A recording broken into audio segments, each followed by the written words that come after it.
Morality, does it come from divine, God, right? Is it come from nature? It's a natural chemical makeup that's evolved over the years. Or does it come from our society, right? Is it social? So, in other words, does right or wrong come from God?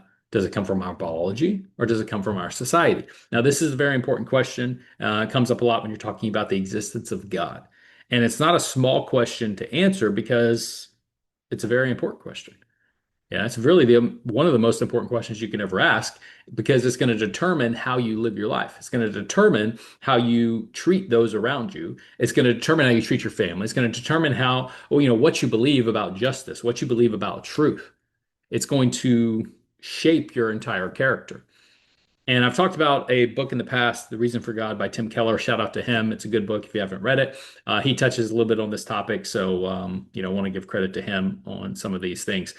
But these are, what I'm going to talk about today is just think about it logically. I think just with a logical brain, you can kind of see what I'm talking about here. Is let's start with nature, right? Let's start with the natural. Something, if morality is something that's natural, that has just evolved over however many years to help us survive better, then the problem with that is then it's really not moral at all. It's just practical.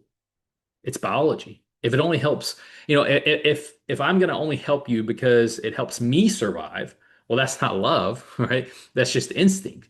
That's survival. There's no moral weight behind that. You can't call something right or wrong. It's really just only useful in that moment.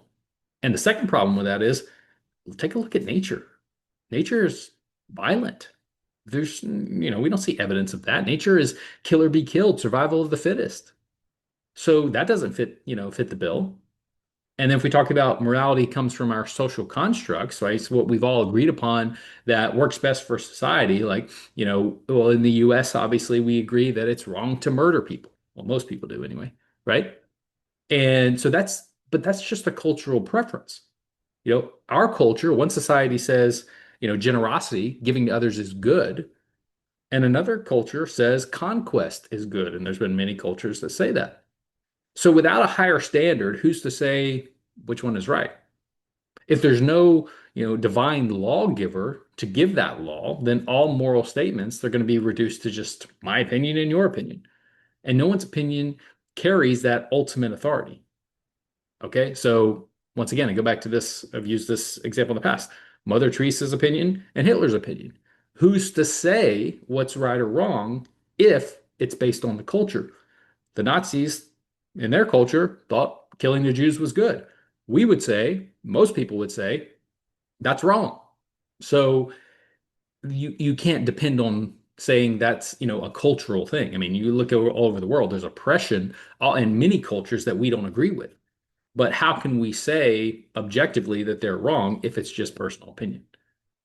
Lastly, let's talk about if morality comes from God, if it's divine, then right or wrong is rooted in God's character. And that's what scripture teaches us. That's what fits the bill. God doesn't just give moral rules like moral how-tos. He is moral perfection. Holiness, love, truth, justice. These aren't just, arbitrary things, arbitrary commands he gives us. They flow out of who God is. When he says, "You shall not murder," it's because he is the author of life. When he says, you should not bear false witness, it's because God is truth himself. We're told in Romans 2, God has written the law on every human heart. Even people who deny God still feel a sense of moral obligation. You can't deny that.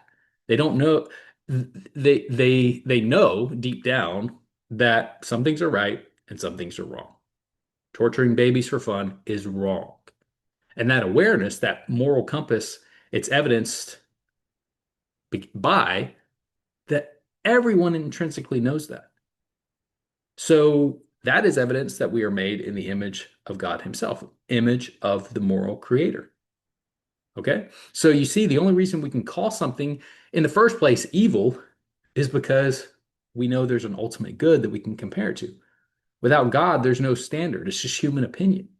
And therefore, if it's my opinion over their opinion, I can't condemn it as evil beyond I just personally don't like it. So when is the question is asked, is morality divine or is it natural or is it social? The answer is clear. All right, it's divine. Our sense of right or wrong, it's not an accident. It's not a chemical evolution, and it's not a product of our culture because we've proven that different cultures have different standards for that. Right? It is the imprint of God Himself on our souls. So that's why moral truth doesn't change with the times. It was wrong a million years ago to torture babies for fun. It's wrong today, and it will be wrong in the future because God's character doesn't change and His word stands forever. And that's why true morality, true goodness, true justice, it can only be found under the authority of God, the one who defines them, the one who withholds them, the one who sets the standard. All right. So thanks for watching today. Love and appreciate you as always, if I can talk. God bless, and I'll see you back next time. Bye.